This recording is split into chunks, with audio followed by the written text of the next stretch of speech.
the shepherd boy who became king. This is David, a simple shepherd boy from Bethlehem.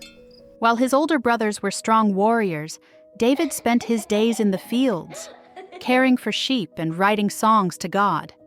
No one thought much of him, just a kid with a kind heart and big dreams.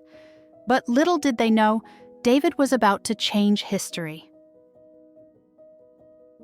Far away, God spoke to the prophet Samuel.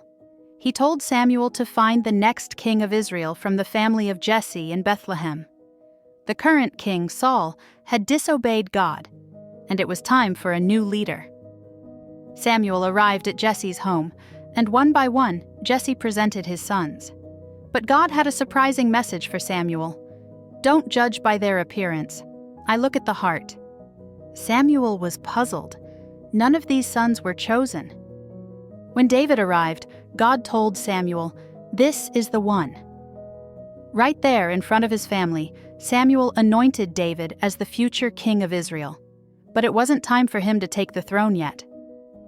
David went back to the fields, continuing his life as a shepherd, waiting for God's plan to unfold. Soon after, David's life took a dramatic turn. The Israelites were at war with the Philistines, and their champion, Goliath, was terrifying everyone.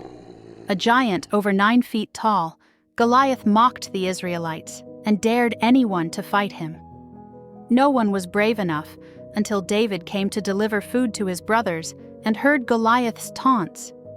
King Saul heard about David's courage and summoned him. Despite David's youth and inexperience, he convinced Saul to let him fight.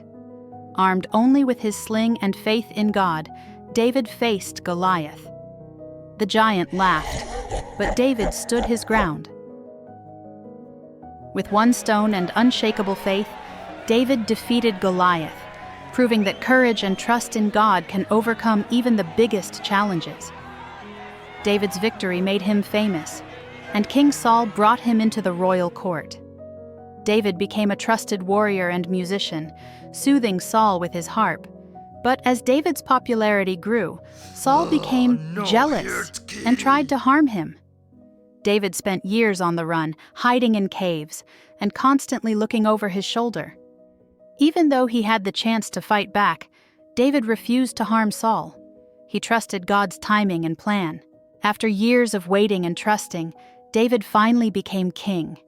He united the tribes of Israel, conquered Jerusalem, and brought the Ark of the Covenant to the city, making it the center of worship. David wasn't perfect, he made mistakes, but he always sought forgiveness and stayed faithful to God. And, like David, we all have the potential to do extraordinary things when we walk in faith.